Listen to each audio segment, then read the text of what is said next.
Leçon 1. Pourquoi ne pas trouver un travail? Kiyosaki raconte qu'après plusieurs tentatives pour devenir millionnaire, il y est finalement parvenu, mais a très vite tout perdu et s'est retrouvé à la rue. Il a été contraint de vivre dans la maison d'un ami et avait à peine de quoi payer ses frais de subsistance. Pendant ces moments difficiles, on lui posait souvent cette question.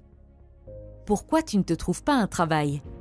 Même si lui et sa femme avaient tous deux suffisamment de qualifications pour obtenir un bon emploi dans de nombreuses entreprises, Kiyosaki dit qu'il l'a toujours refusé parce qu'il ne voulait jamais être du mauvais côté du cadran du cash flow.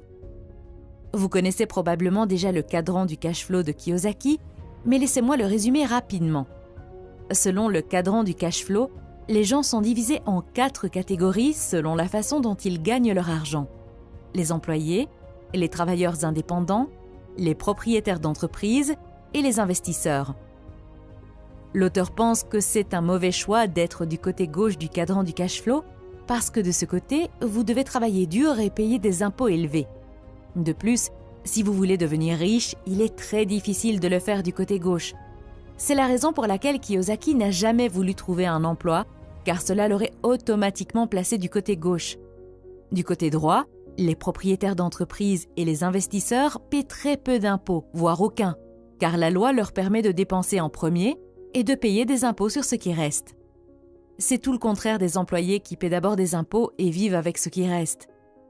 Kiyosaki affirme que les propriétaires d'entreprises qui réussissent augmentent leurs dépenses, mais que les employés qui réussissent augmentent leurs revenus. Comme je l'ai dit au début de la vidéo, cela n'avait pas de sens pour moi au début. La raison en est que si vous voulez augmenter vos revenus en tant que salarié, vous devez travailler très dur. De plus, le plus gros problème est que lorsque votre revenu augmente, les impôts augmentent également. Vous partagez une grande partie de votre argent durement gagné avec le gouvernement.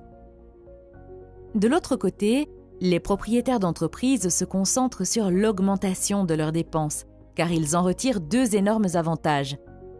Premièrement, en augmentant leurs dépenses, ils réduisent leurs revenus imposables et finissent par payer très peu d'impôts.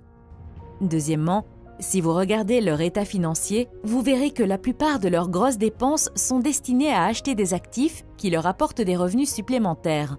En d'autres termes, ce qui sort de la colonne des dépenses apparaît rapidement dans la colonne des actifs et génère des revenus supplémentaires.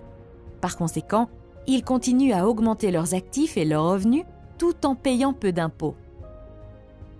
Selon l'auteur, si vous voulez comprendre où va l'entreprise ou la personne, il suffit de regarder sa colonne des dépenses.